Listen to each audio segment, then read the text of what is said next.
모두 미신에 대해서 어떻게 생각하시나요? 제 경우에는 적절하게 믿는 편입니다. 안 좋은 일을 피하면 좋으니 어느 정도로는 수용을 하고 있어요.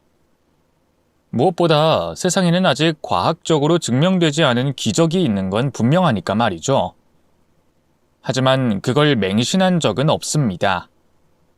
제가 30대로 접어들 때 어머니가 써주신 부적을 딱 한 번 들고 다녔던 적이 있었지만 그건 역시도 자꾸 다치는 저를 걱정한 어머니의 마음을 달래려는 목적이 더 컸고요. 딱 그 정도가 저는 좋다고 생각합니다. 하지만 안타깝게도 저희 시어머니는 아니었어요. 저는 현재는 40대인 평범한 직장인 여성이고 미신 때문에 이혼까지 할 뻔한 이야기를 써보려고 합니다. 결혼 전 남편과는 6년 가까이 연애를 했어요. 웃긴 건 사실 저는 비혼주의자였고 남편 역시도 마찬가지였습니다. 그래서 30이 넘어가면서 집안의 압박을 받았죠. 그렇게 등 떠밀려서 나온 선자리에서 처음 마주했어요. 물론 그땐 잘 되진 않았습니다. 형식적인 자리에서 싫은 티를 내며 관심이 없는 질문을 주고받는다는 걸 서로 모르진 않았으니까요. 그래서 그렇게 만남은 짧고 가볍게 끝났었습니다. 그런데 신기하게도 그 뒤로 계속 우연히 만나게 되더라고요. 하필이면 같은 동네에 살았고 직장도 같아서 계속 동선이 겹쳤습니다.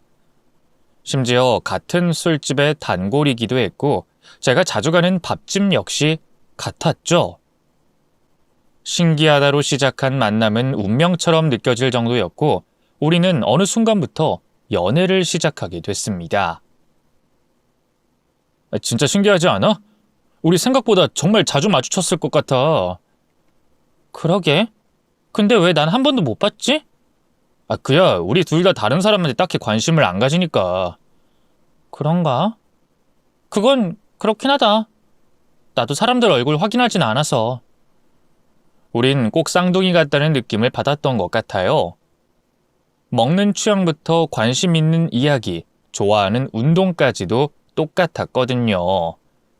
문제는 제가 결혼에 전혀 관심이 없었다는 겁니다. 실은 제가 비혼을 선언했던 것은 대학 시절 만난 이상한 남자 때문이었는데 일종의 스토킹으로 몇 년을 힘들었기 때문이었죠. 그 남자는 저와 같은 과였기에 그냥 오고 가면서 인사를 몇 번 한 게 전부였습니다. 그런 그의 갑작스러운 고백을 받아주지 않았고 성급하다고 선을 그었던 게 가장 이야기를 많이 했던 순간이었죠. 근데 어느 순간부터 제가 자신의 소유인 것처럼 굴더니 어느 순간부터는 집착이 도를 넘어 저와 만날 수 없다면 죽이겠다는 말까지 하더군요. 그때는 스토킹 처벌이 가벼운 경고와 벌금에 그쳤기 때문에 신고도 크게 소용은 없었습니다. 무엇보다 대외적으로는 굉장히 좋은 사람인 척 가면을 쓰고 있어 제게 예민하다고 손가락질하는 사람도 있었고요. 외모, 학벌, 성격 모두 좋은데 왜 거부하냐고 장난스럽게 말하는 친구들도 있었습니다. 하지만 저는 그 인간을 피하기 위해서 이사만 10번 이상을 했을 정도로 괴롭힘을 당하고 있었죠. 한 6년을 피해 다니고 아무 반응을 하지 않은 게 효과가 있었는지 나타나진 않았지만 아직까지도 닮은 사람을 보면 머리가 어지럽고 손이 덜덜 떨릴 정도의 인간이었습니다. 그리고 그건 제게 큰 트라우마를 남겼죠. 하지만 보통 제가 만난 사람들에게 이 이야기를 하면 결국 너만 손해다. 그 사람이 평균이 아닌데 왜 날 밀어내냐. 결혼을 전제로 만나지 않으면 우리에게 미래가 없다 라고 하더라고요. 그래서 제가 선택했던 것이 비혼이라는 말이었습니다. 누구 때문이 아닌 내 선택이라고 하면 더는 설득시키려고 하지 않았으니까 말이죠. 근데 남편은 그 이야기를 듣더니 이해를 해줬고 결혼을 강요하지도 않았으며 오히려 저를 존중해 주더군요. 진짜 많이 힘들었겠네. 예전엔 내 대학 동기도 그런 일을 겪었었어. 엄청 힘들어 보였지. 그 친구 이사를 몇 번이나 돕곤 했는데 걔는 심지어 남자였는데도 힘들어 했었거든. 남자도? 하긴 그런 게 성별이 있나. 정말 힘들었겠다. 응. 그래서 자기 마음 100번 이해해. 뭐 스토킹하는 사람들 겉으로 보면 구분도 못 하잖아. 정말 멀쩡하게 생겨서 머릿속만 이상한 거지. 착각하고 혼자 망상하고 그거 병이야, 병. 그러니까 그래서 나도 사람을 쉽게 만날 수가 없더라고. 어느 순간부터 선을 긋고 그 안에서 오래 만난 사람들만 신용을 하게 됐어. 지금 내 주변에 있는 친구도 다 15년 이상 친구들 뿐이야. 대학 동창은 아예 연락을 다 끊었지. 그렇겠네. 혹시나 연결될지도 모르니까 주변까지 차단했구나. 응, 맞아. 이해해. 그리고 걱정하지 마. 나도 결혼에 대한 생각은 크게 없거든. 한마디로 우린 서로의 방패가 돼줬습니다. 그 사람과 저는 존재만으로도 강제로 선자리를 나가지 않아도 되고 결혼에 대한 압박도 덜 받을 수 있었죠. 비혼이라는 말에 조급해하던 저희 부모님 역시도 때가 되면 하겠지 하는 식으로 바뀌었고요. 실제로 저희는 언성을 높이며 싸운 적도 없었고 늘 함께 있을 때면 즐거워서 시간 가는 줄 몰랐습니다. 그러다가 문득 이 사람이라면 결혼해도 되겠다라는 생각이 들었어요. 그리고 마침 남편 역시도 그런 생각을 하고 있었기에 결혼까지 순조롭게 진행이 됐죠. 남들보다는 약간 늦은 시기긴 했지만 저희는 잘 살 자신이 있었습니다. 하지만 시어머니는 저를 탐탁지 않게 생각했죠. 그 시작은 사주였던 것 같습니다. 사주요? 결혼 전에 이미 보지 않았어요? 봤지. 근데 요즘 내가 꿈자리도 뒤숭숭하고 또 우리 아들 일도 잘 풀리지 않은 것 같아서 답답해서 가보려고 한다. 최근에 신내림을 받은 무당이 있어. 그리고 심지어 나도 아는 애고. 아는 분이요? 어머님 친구분이세요? 아니, 우리 아들이랑 같은 고등학교 나온 친구야. 친구, 가끔 밥도 먹고 가고 그랬었지. 걔가 참 곱고 예쁘게 생겼어. 들어보니까 대학도 좋은 곳 가고 대기업도 들어갔는데 신내림을 받아서 어쩔 수 없이 그렇게 됐다고 하더구나. 아, 그래요? 네, 종이에 적어 드릴게요. 결혼 전부터 어머님이 사주나 궁합, 풍수지리에 관심이 많다는 걸 듣긴 했었습니다. 하지만 그래도 크게 신경 쓰지는 않았어요. 왜냐하면 저희 어머니도 비슷했고 그 정도는 그럴 수 있다고 생각했으니까 말입니다. 하지만 정도의 차이가 컸다는 거였죠. 저희 어머니처럼 그저 가끔 신년 운세나 보는 정도가 아니라 시어머니는 마치 정신의학과를 찾아가는 것처럼 매번 문제가 생기면 가는 정도였으니 둘은 확연히 달랐다는 겁니다. 세아가, 너 내일은 회사 쉬어라. 네? 혹시 무슨 일이 있으세요? 아니야, 그런 거 없어. 그냥 내일 회사 가지 말라고. 그게 무슨 소린지 전 모르겠어서요. 이유가 뭔가요? 너는 왜 이렇게 한 번에 말을 안 들어? 시어머니가 가지 말라면 그래, 가지 말아야겠다. 다 이유가 있겠지. 이렇게 딱 한 번에 듣는 법이 없어. 아니, 그래도 회사를 그냥 빠질 수는 없으니까요. 제 일인데. 그깟 돈 얼마나 번다고 유세니, 유세가. 그리고 내가 오죽하면 그럴까? 내가 요전번에 신내림 받은 지 얼마 안 됐다는 아들 친구 만나러 갔잖니? 근데 정말 잘 맞추더라. 어쩌면 딱딱 그렇게 우리 집이면 내 성격까지도 하나 빗나가질 않어. 그야 어릴 때 이 집에 자주 와서라고 대꾸하려던 걸 꾹 참고 제가 물었습니다. 그럼 거기서 내일 저 회사 가지 말라고 해요? 그래. 내일 너 나가면 크게 다칠 수도 있다고 그러더라고. 그러니 나가지 말라는 거지. 이게 다 너를 위해서 너 생각해서 하는 말이야.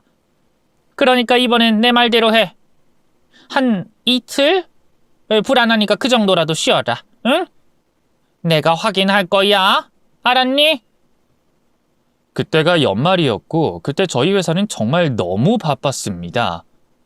회사에 그 누구도 연차를 쓰지 못할 정도였고요. 저 역시도 눈치가 보여서 차마 그러지 못했고 시어머니를 설득하려고 했죠.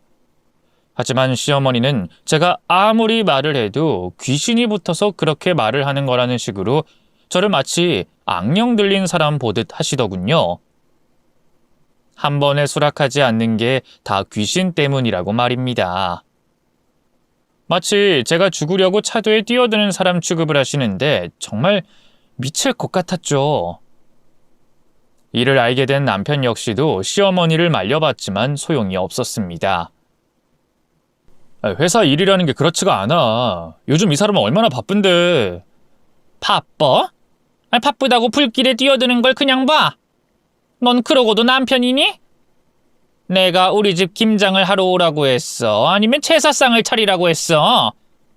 쟤가 쉬어서 나한테 이득이 되는 게 없는데 일부러 내가 쟤를 쉬라고 하겠니? 그야 그렇지만 연말이라 바쁜 걸 어쩌라고. 그리고 영 찜찜하면 차라리 부적이라도 쓰면 안 될까? 나도 된다고 하면 했지. 근데 걔는 달러. 다른 무당처럼 부적 쓰라고 강요 안 해. 너도 걔 알잖아.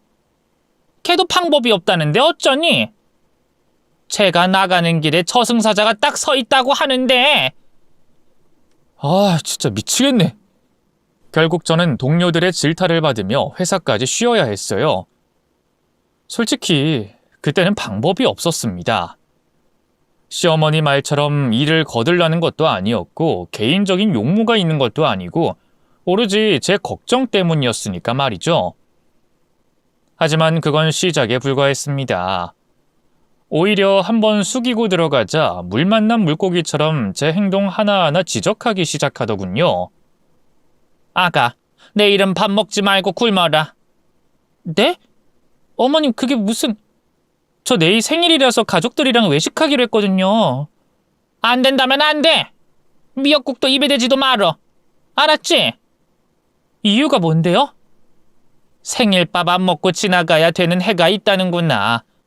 나도 참 안타깝지만 그 방법이 최고라고 하니까 축하를 받고 미역국 먹을 때를 기다려서 들러붙는다는데 어쩌니?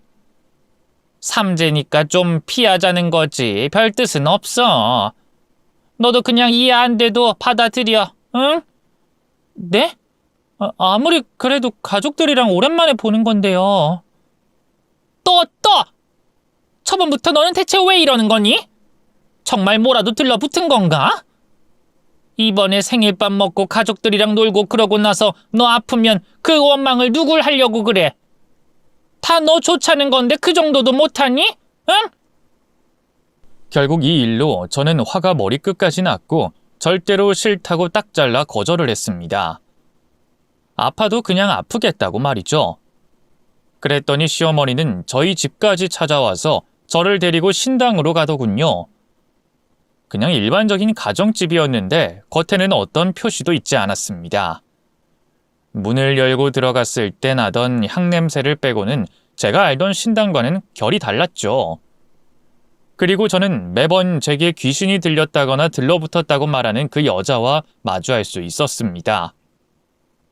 엄청나게 진한 화장을 하고 한복을 입은 채로 저를 노려보고 있더군요. 그러더니 제게 쌀을 뿌리기 시작했죠. 이게 뭐 하는 짓인가요? 제가 짜증 섞어 물었지만 여자는 아랑곳하지 않고 소금까지 뿌렸습니다. 이봐요. 어머님, 이거 봤죠? 소금 맞고 저 인상 구겨지는 거. 응, 봤다고. 아주 단단히 들렸어. 아주 단단히. 신령님이 말씀하시길 이 여자 어깨에 아기 귀신이 붙어서 저승길로 같이 가자고 귀에 속삭이고 있다는구나. 저는 너무 어이가 없어서 따져 물었죠. 소금을 얼굴에 뿌리는데 웃는 게 더 이상하죠. 인상 쓰면 눈 감았다고 귀신 붙었다고 말하는 게 너무 어이가 없네요. 그게 귀신이 속삭이는 소리야. 몰라? 모르겠지. 귀신이랑 오래 있다 보면 그게 내 생각인 줄 알고 착각하는 경우가 있으니까. 내가 생일밥 먹지 말라고 했는데 그걸 굳이 어겨야겠다는 거야?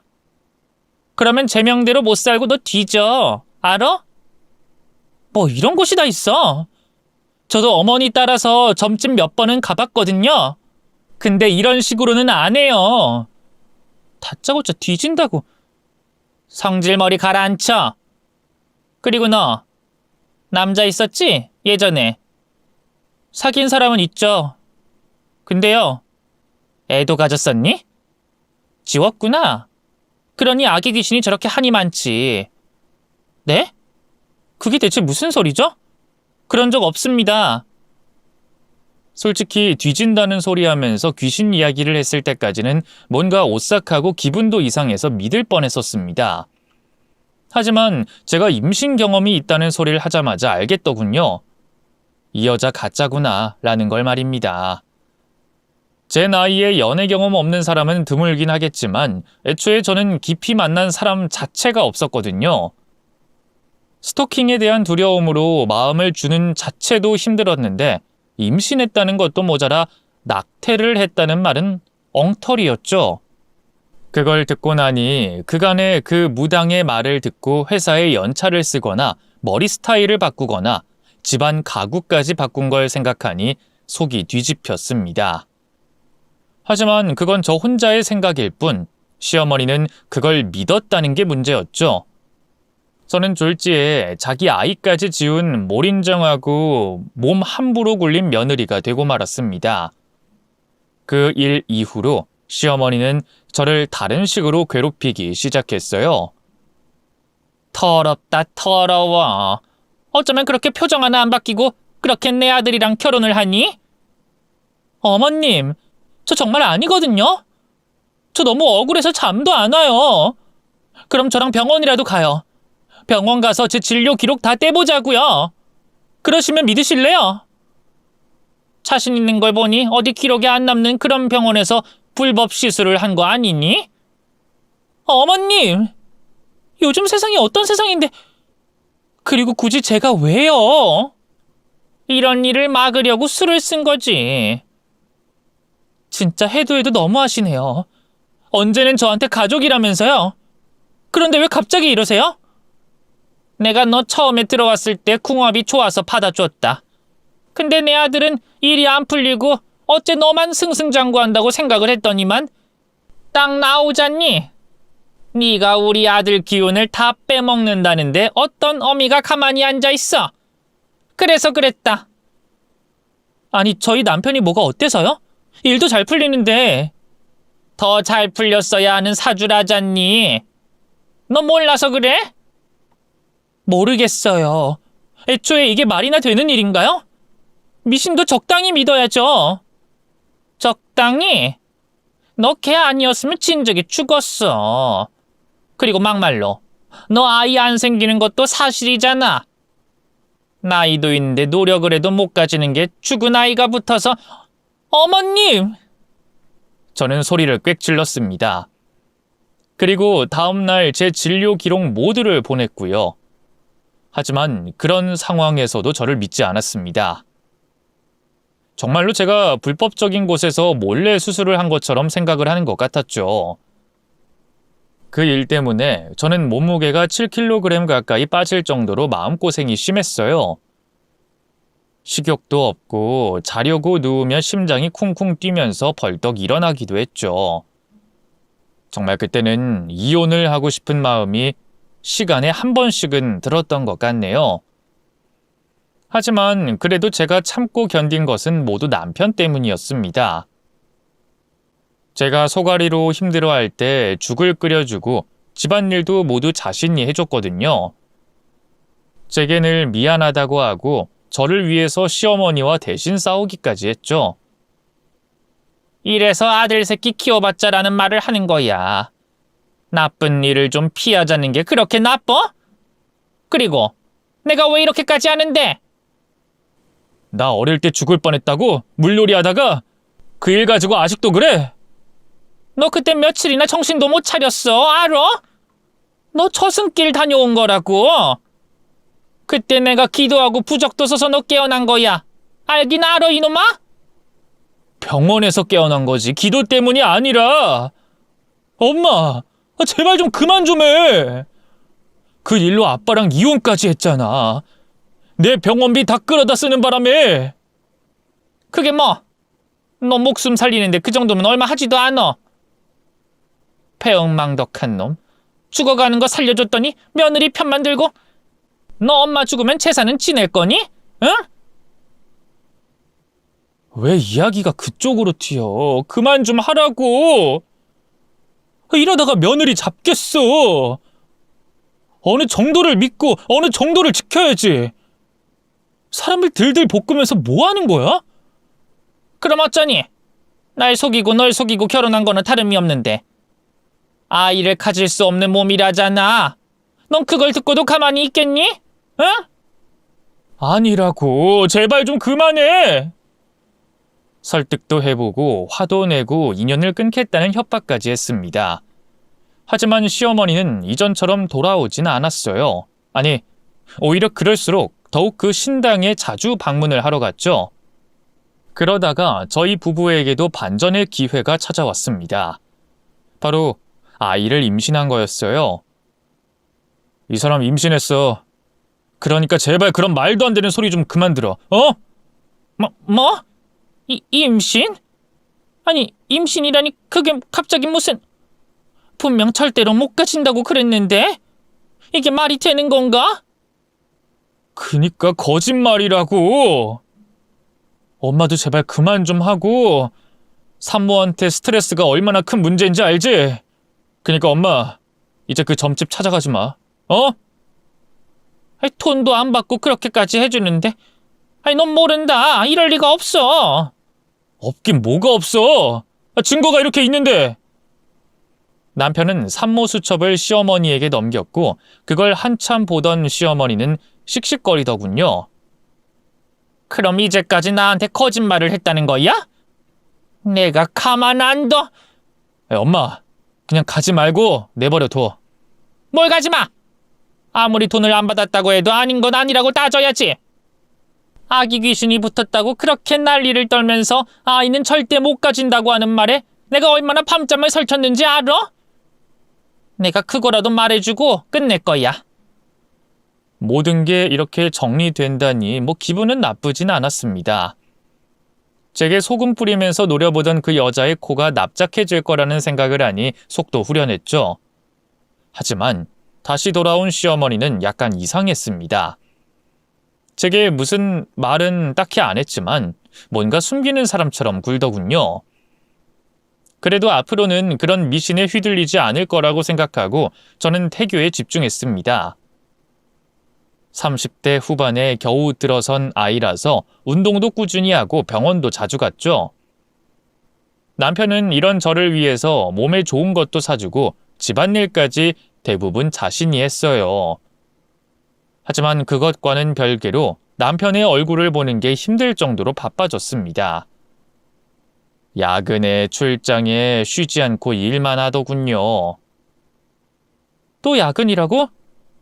당신 직장은 그런 거 없어서 좋다고 하더니. 방법 없지. 가끔 이렇게 바쁠 때도 있으니까. 그리고 나 다음 주 출장이야. 그러니까 당신이 짐 좀 챙겨줘. 응, 알았어. 그럼 다음 주 태교 요가는 같이 못 가겠네? 그럴 것 같아. 혼자서라도 다녀와. 며칠? 이틀이면 될 것 같아. 1박 2일로 부탁해. 예전처럼 저를 배려해주는 것은 변하지 않았지만 말수도 줄어들고 제 눈도 제대로 보지 않는 게 기분이 이상했습니다. 또 주변에서 아내의 임신과 동시에 바람을 피우는 남자들 이야기를 하도 들어서 불길하기도 했고요. 또 수상한 건 그것뿐만이 아니었습니다. 남편은 연봉 인상을 해주지 않는 회사에 불만을 가지고 있었음에도 복지 혜택이 좋고 야근을 잘 시키지 않아서 이직을 하지 않고 있었어요. 오로지 저와 함께 이야기하고 아이와 놀아줄 수 있는 남편이 되고 싶다는 이유였죠. 그런데 한 달이 넘도록 계속 야근을 하고 있다는 건 뭔가 이상했습니다. 처음엔 회사가 좀 어렵나 하는 생각을 하고 넘겼지만 그 다음 달까지도 지속되는 건 확실히 수상했어요. 그래서 하루는 제가 도시락을 싸들고 회사를 찾아갔고 야근이라는 남편의 말이 거짓말이라는 걸 확인했습니다. 혼란스럽더군요. 그래서 이 일을 친구에게 상의했습니다. 결혼 10년 차인 친구였고요. 야, 임신한다고 다 바람 피워? 그거 아닐 거야. 들어보니까 집안일이고 뭐고 힘든 일은 다 한다며. 그리고 너한테 특별히 더 잘하거나 그런 것도 없고. 맞아? 그렇지. 이전이랑 똑같아.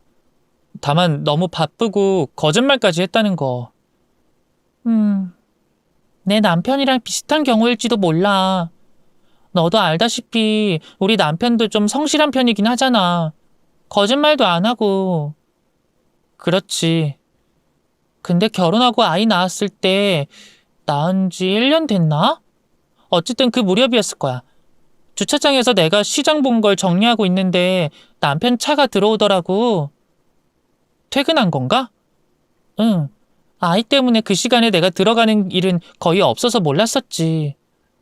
남편이 원래 퇴근 시간보다 더 빨리 와서 반가운 마음에 같이 가자고 하려다가 장난기가 발동한 거야. 그래서 전화를 걸었지. 그래서? 아직 회사라고 하더라고. 난 솔직히 좀 충격받았고 혹시나 바람 피우나? 같은 아파트에서 바람 피우는 그런 인간들도 있다니까 나도 차에서 계속 기다렸어. 근데 남편이 차에 앉아서 가만히 있기만 하더라고. 전화를 하는 것도 아니고? 아니, 그냥 음악 틀어놓고 가만히 누워만 있는 거야. 그리고는 30분? 그 정도를 혼자 있더니 차에서 내려서 올라가더라. 그래도 난 수상해서 한동안 주차장에서 내내 잠복했지. 근데 그 다음날도 그러더라고. 아니 왜? 그건 내가 아주 나중에 물었는데 남편이 혼자 있는 시간이 필요했다고 하더라고. 그래서 내가 그 뒤로는 퇴근 시간 더 이상 안 물어볼 테니까 차에서 편하게 있으라고 했잖아. 차도 더 넓은 걸로 바꾸고. 혼자만의 시간을 가지는 거라고? 그게 스트레스 푸는 방식인 거지. 너희 남편도 너랑 시어머니 사이에서 좀 힘들었니? 시어머니 요즘 잠잠하다며. 그래서 좀 쉬고 싶었던 거 아닐까? 그럴 수도 있겠네. 그러면 좀 모른 척 해줘. 너희 남편 그럴 사람 아니잖아. 6년을 봐왔고. 그리고 바람을 피울 놈들은 무조건 펴. 너도 좀 기다려주는 게 좋아. 물론 정말 수상한 상황이면 확인해봐. 상상해봤자 아무 소용없이 네 속만 끓이고 스트레스만 받지. 저는 친구의 조언으로 남편을 기다려줬습니다. 하지만 남편의 기이한 행동은 점점 정도를 넘어서고 있었어요. 어떤 날은 새벽 2시, 또 어떤 날은 주말 내내 없을 때가 많았죠. 오히려 시어머니가 그런 남편의 행동을 지적하기까지 했을 정도였습니다. 그러던 어느 날, 남편이 새벽 4시에 갑자기 사우나를 가겠다고 나서더군요.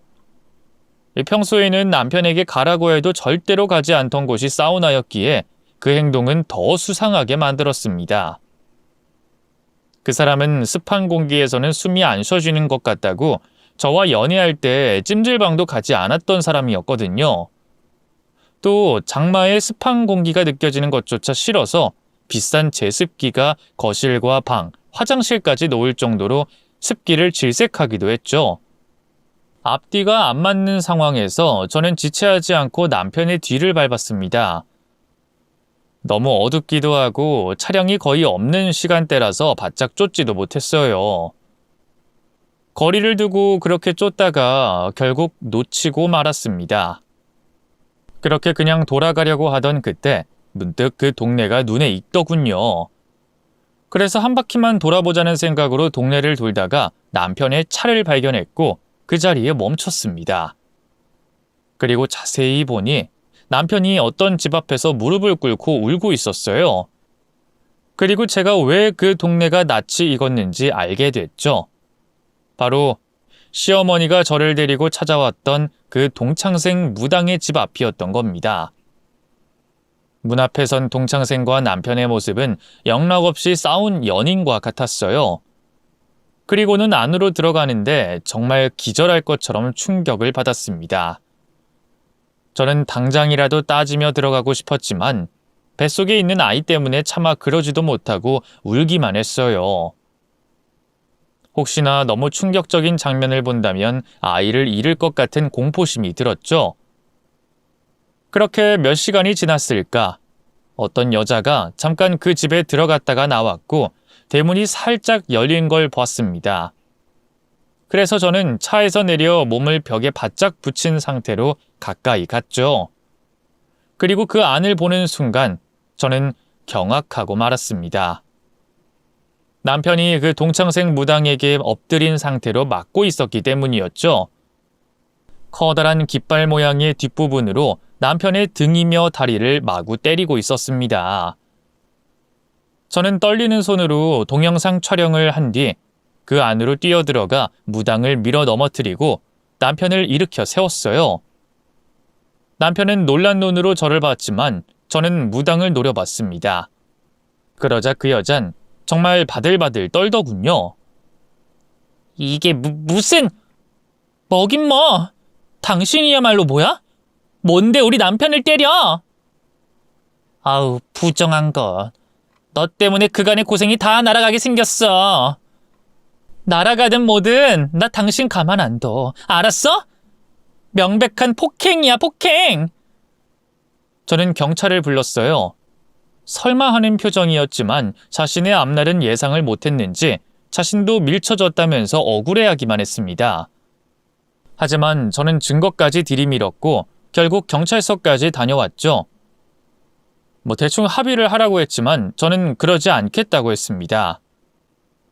병원에서 진단서까지 끊어서 고소 절차 제대로 밟겠다고 했고요. 그리고 남편에게 그 상황을 설명하라고 했죠. 이거 우리 결혼을 유지할 수 있는지 없는지에 대한 문제야. 똑바로 말해. 사실은 처음엔 우리 어머니한테 그런 이상한 말을 하지 말라고 하려고 찾아갔었어. 근데 날 보더니 100일만 기도만 드리면 그런 말 절대로 전달하지 않겠다고 하더라고. 대신 자신이 원하는 시간에 해야 한다고 했고. 당신도 알잖아, 우리 엄마 절대로 바뀌지 않을 거라는 거. 아무리 설득해도 통하지 않고 당신한테 계속 스트레스 주니까 너무 힘들더라. 근데 왜 나한테 말 안 했어? 어떻게 할 수가 있어. 당신이 그렇게 힘들어했는데 이번엔 내가 간다고? 그 이야기 하는 순간 당신이 날 떠날 것 같았어.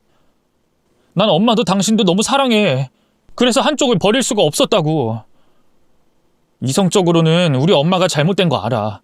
그런 말도 안 되는 걸 믿는다는 것도 답답하고. 하지만 내가 어릴 때 의식이 없었을 때 엄마가 어떤 심정이었는지 알거든. 그래서 차마 인연을 끊을 수가 없었어. 미안해, 거짓말해서. 저 여자랑 뭘 한 거야? 몰라, 기도하라고 하거나 무릎 꿇고 사정하라고 하거나 이런저런 다 이상했어. 그럼 그동안 야근이다 출장이다 다 그런 거야? 당신 혹시 잤니? 아니야, 손을 만지거나 내 얼굴에 쓰다듬거나 그런 적은 있었지만 난 그렇게 하지 말라고 했어.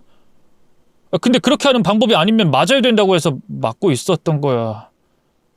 그럼 계속 맞았다고? 남편은 자신의 다리 쪽을 보여주면서 고개를 푹 숙이더군요. 멍은 시간이 각각 다른 걸 증명이라도 하는 것처럼 진하기가 달랐고 색깔도 달랐습니다. 그리고 그걸 보는 순간 확신을 했죠. 무당이 말하는 것들 모두가 저와 남편을 갈라놓기 위함이며 접근한 이유도 사심이 있어서라는 걸 말입니다. 너무 기가 막히고 끔찍해서 저는 남편과 경찰서를 나와 시댁에 가서 시어머니를 데리고 나와 차로 이동했어요. 아가, 어딜 가는 거니? 이 아침부터? 아들, 넌 꼴이 그게 뭐고? 아니야, 엄마. 그냥 저 사람 따라가자. 무슨 이유가 있겠지. 너희 싸웠니? 근데 아들, 너 코 다쳤어? 이게 무슨 일이야? 아니야, 엄마. 나중에 말하자. 제가 간 곳은 시어머니가 그토록 좋아하시는 점집이었습니다. 심지어 워낙 인기도 많고 돈도 비싸다는 곳 중에 하나였죠. 시어머니 역시 그런 소문을 익히 듣고 다른 사람들과 공유를 했기에 약간은 놀라면서도 싫지 않은 표정이시더군요. 반대로 남편의 표정은 급격하게 어두워졌습니다. 아무래도 그런 일을 당한 이후라서 거부감이 느껴지는 것 같았어요. 저와 남편, 그리고 시어머니 정보까지 모두 말해줬습니다. 정말 솔직하게 말씀해 주세요. 저와 남편이 그렇게 사이가 안 좋은가요? 제가 묻자 박수무당이 씩 웃더군요. 이런 사주가 흔하진 않지. 이제까지 내가 봤던 것 중에. 그때 시어머니가 끼어들어 물었죠. 최악이죠? 아니, 최고야. 남자가 머리고 여자는 꼬리라니. 진두지휘에서 앞으로 나가는데 여자가 뒤에서 받쳐주니 이런 사주가 최고지. 애초에 사주를 볼 필요가 없이 들어서면서 보이더라. 남자는 굵은 일자 눈썹에 여자는 도톰한 입술에 턱에 보조개가 있지. 이런 둘이 살면 절대로 이혼 안 하고 평생 사는 사주야. 네? 제가 다른 곳에서 점을 봤는데 거기선 이런 원수가 없다고 하던데요. 전생에 서로 죽이고 죽던 그런 살이 꼈다고요. 이 사주 들고 아무 곳이나 가봐라. 어디서 개뼈다귀 같은 소리를 듣고 와서 아들 내외를 달달 볶아 볶길. 지금 여기서 제일 상성이 안 좋은 게 어머님이셔. 네? 제가요? 제가... 한없이 가볍다. 가벼워서 어디 진득하게 있지도 못하고.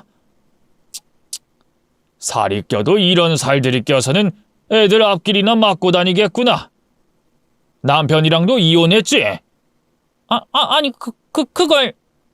여기 다 나와 있는데 뭘. 어머님, 이런 식으로 계속 하시면 어머님은 팔자련이 하지만 아들 자식 팔자까지 바뀌겠네. 에휴, 아들 여기서 이혼하면 오래 살지도 못해. 네? 여자가 재물이고 뭐고 다 끼고 있는데 서로 잘 사는데 괜히 분란 일으키지 마. 아셨어? 우린 바로 그 다음, 또 다음, 식사 후 5곳을 더 돌았습니다. 복채로 돈이 계속 나갔지만 상관없었어요. 저는 시어머니가 완벽하게 믿을 때까지 그 짓을 반복했죠. 그 중에 몇 곳은 삼재가 있다는 등 굿을 내야 한다고 했지만 그 누구도 저희 둘의 사주가 나쁘다고 하진 않았습니다. 모두가 입을 모아 자식복도 있고 부부 궁합이 좋다고 했죠. 그렇게 저녁이 다 됐을 때 시어머니는 집으로 가자고 낮게 말하더군요. 여기 유명한 곳이 한 곳 더 있어요. 예약도 해놨는데요. 예전에 유튜브로 한참 보시던 거기요. 거기 예약하기 힘들어서 겨우 자리 마련한 건데요. 괜찮다. 이제 네가 무슨 말을 하는지 알았어. 면목이 없다 내가. 정말 가실 거예요? 나중에 다른 소리 하시면 괜찮다니까. 그러자 남편이 끼어들어 물었죠. 엄마, 정말 이제 믿을 수 있겠어? 너까지 왜 그래? 엄마니까 이러는 거야. 엄마니까. 내가 답답해서 죽겠다고. 아들인 나도 이런데 이 사람은 오죽했겠어? 아기 귀신? 무슨 임신을 못해? 내 아이가 아니라고? 엄마가 이제까지 저 사람한테 뭐라고 했는지 기억도 못해? 아니, 나는 걔 말을 믿고. 그니까 왜 가족 말을 안 듣냐고. 내가 행복하다고. 엄마도 알잖아, 우리 둘이 잘 사는 거. 근데 뭘 더 잘 살고 싶어서 그런 말도 안 되는 소리를 듣고 우리한테 그렇게 해, 어? 난 다 너희 찰되라고 한 거지. 내가 다른 의미가 있는 게 아니잖아. 엄마가 그러고 나서 저 사람 스트레스 받아서 살까지 쫙 빠지고 나도 힘들어서 죽을 것 같았어. 오죽하면 엄마랑 인연 끊고 살려고 했을까? 뭐? 너 어떻게 그런 말을 해? 진심이었어. 전에 엄마한테 그 말한 거 내가 한 번이라도 빈말이라도 그런 소리 한 적 있어? 만약 그렇게 됐으면 그것도 엄마 팔자라고 받아들일 거야? 아니, 나는 그것도 저 사람 탓하겠지. 여자를 잘못 만나서 아들이 이상해졌다고 말할 거야? 엄마는 아들을 그런 병신으로 취급하는 여자한테 놀아나고 싶어? 우리 자그마치 6년을 연애했어. 그런데 이 사람을 내가 모르겠어? 그 여자보다 내가 모를 것 같냐고! 아니, 알았어. 알았다고. 엄마, 얼른 사과해. 아니면 우리 전 재산 다 쓰면서 여기저기 굿하고 부적도 쓰고 다닐 테니까. 어차피 팔자가 타고나는 건데 일은 해선 뭐해? 일도 그만둘게. 아예 무당 밑에 들어가서 내가 배울까? 아니면 머리 깎고 스님이라도 되면 엄마가 속이 좀 풀려? 야! 그니까 엄마, 제발 좀 그만해. 아니, 알았다고. 사과하면 되잖니. 시어머니는 결국 제게 진심으로 사과를 하셨고 남편도 그 말에 숨을 참고 있던 사람처럼 한숨을 쉬었습니다. 그리고는 자신에게 왜 그런 상처가 났는지, 무슨 일이 있었는지 어머니에게 설명을 해줬죠. 그 여자가 남편에게 스킨십을 하려고 했고 그걸 거부하자 남편을 때렸다는 이야기를 했으며 남편 역시도 자신의 몸에 있는 멍자국을 보여줬습니다. 그걸 본 시어머니는 거의 뒤로 넘어갔고 우시기까지 하셨어요. 꽤 멀리까지 차를 몰고 간 상태였기에 집으로 돌아오는 3시간가량을 우시더군요. 뒤늦게 감정을 추스른 시어머니는 불같이 화를 내면서 당장 거기로 가자고 했습니다. 저 그 여자 고소할 거예요. 접수도 다 한 상태고요. 그런데 거기 가는 건 그래 엄마, 그 여자 다시는 안 만나겠다고 약속만 해. 걔 좀 이상한 애라고. 고소? 해봤자 벌금이나 내고 끝이지. 난 그게 복수라고 생각 안 해. 얼른 차 돌려. 뭘 하시게요? 뭘 하든 도착하고 나서 생각할 거다. 이대로 가면 나 잠도 못 자. 내가 너한테 잘못한 건 평생 살아가면서 갚을 테니까 이번엔 제발 내 뜻대로 하게 해주렴. 저희는 그렇게 어쩔 수 없이 차를 돌렸습니다. 남편이 장시간 운전으로 힘들어해서 제가 운전을 해서 직접 그 동네로 갔죠. 시어머니는 정말 차가 완전히 멈추기도 전에 내려서는 그 집 앞에 문을 두드렸습니다. 쾅쾅 소리가 늦은 저녁에 울렸지만 반응이 없더군요. 그때 어디선가 본 것 같은 여자가 저희 쪽으로 다가왔습니다. 저기, 이 집엔 무슨 일이죠? 누구신데요? 여기 무당 찾아왔는데. 무당이요? 이 집이요? 네, 그 40대에 머리가 이 정도로 길고 화장 진하게 하고 다니는 그분이요. 아, 맞는데 무당이라뇨? 그분 여기 앞에 분식점 하시는 분인데요. 우린 너무 놀라서 눈만 깜빡였죠. 그랬더니 여자는 자신이 그 집의 집주인이라고 설명했고 요 근래에 너무 시끄럽다는 동네 주민들 등살에 못 이겨서 몇 번 찾아갔었다는 말을 했습니다. 그때서야 그 여자가 지난번에 그 집에 들어갔다가 나온 여자라는 걸 알아봤죠. 그러니까 이 여자 무당이 아니라는 말이죠? 네, 그런 거면 난 집 안 빌려줬죠.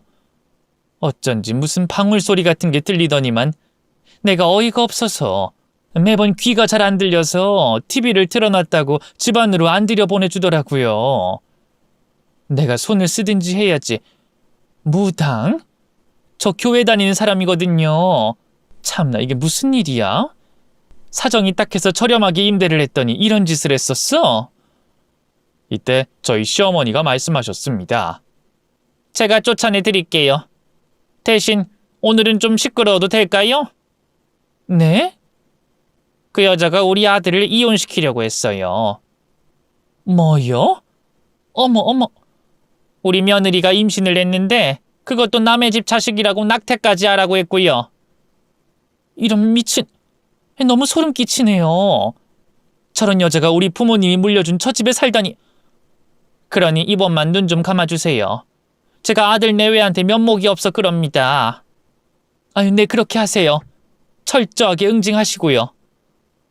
집주인 아주머니는 비장한 눈빛으로 정말 딱 저렇게 말했죠.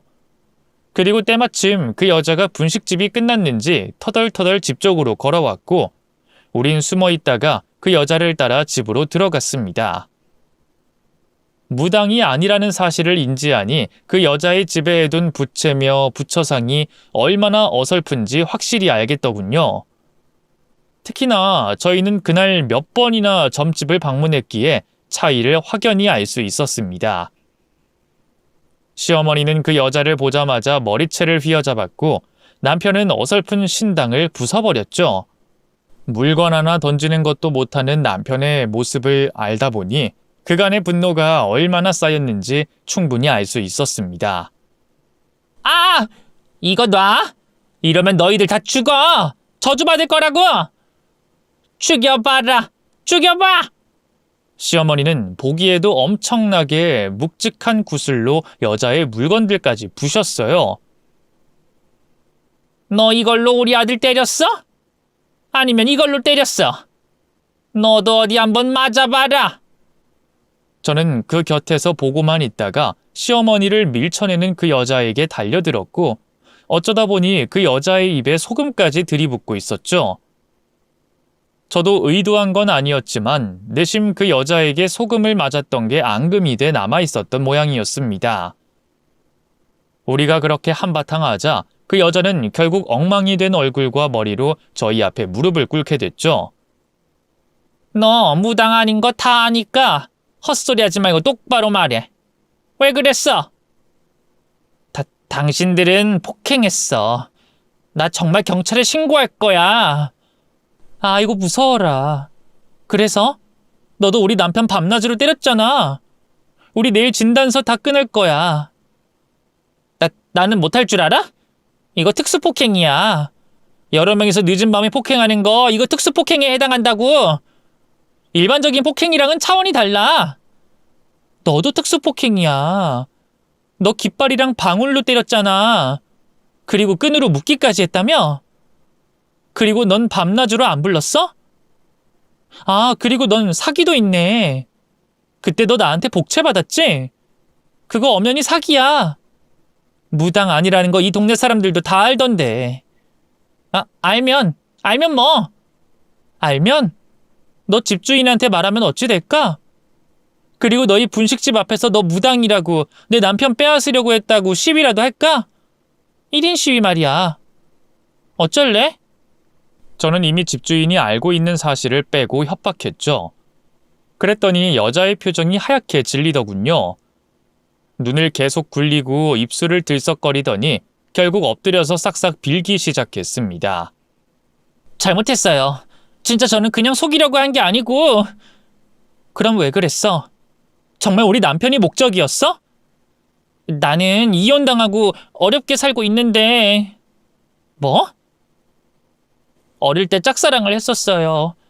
친구였지만 어쨌든 제 첫사랑이었고 만약 내가 아내였다면 얼마나 좋을까 싶기도 해서 질투가 났다고요. 진짜 그것뿐이었고 빼앗으려고 한 게 아니라. 아니긴 뭐가 아니야. 그때 남편이 소리를 지르며 이어 말했죠. 너 나 유혹하려고 한 거 맞잖아. 얼굴 만지고 뽀뽀하려고도 했지? 안 넘어갔잖아. 그럼 된 거지. 나도 그때는 화가 나기도 하고 자존심도 상했다고. 그래서 그런 거야. 정말 때릴 의도가 아니라 속이 상해서. 너 진짜 미쳤구나. 그냥 사람 좋아한 게 잘못이야? 아니 내가 뭐 어때서? 저 여자보다 못한 게 뭔데? 진짜 어이가 없다. 너는 친구라서? 친구라서 그래? 그게 아니야. 넌 못생겼어. 그때 시어머니가 곁에 서 있다가 푹 하고 웃음을 터뜨렸고 저 역시도 전염된 듯 배를 잡고 웃었습니다. 여자는 얼굴이 벌겋게 달아올라서 고개만 숙였고 남편 혼자서 진지했죠. 결국 그 일을 끝으로 시어머니는 미신을 미도 꺼내지 않게 됐습니다. 시간은 흘러 아이도 잘 낳았고 남편의 일도 잘 풀렸고요. 다만 폭행권은 서로 없던 걸로 하기로 했습니다. 솔직히 저희가 더 많이 때리기도 해서 그 일은 덮기로 한 거였죠. 그래도 결국 그 집에서 쫓겨나고 소문이 퍼져서 학교 앞의 분식점 역시도 접을 수밖에 없었다고 합니다. 선무당이 사람을 잡는다는 말이 있죠. 제가 딱 그걸 당한 것 같아요. 제 이야기를 듣는 다른 분들도 뭐든 적당히 믿었으면 좋겠습니다. 잘못하면 정말 소중한 걸 잃어버릴 수도 있으니까요.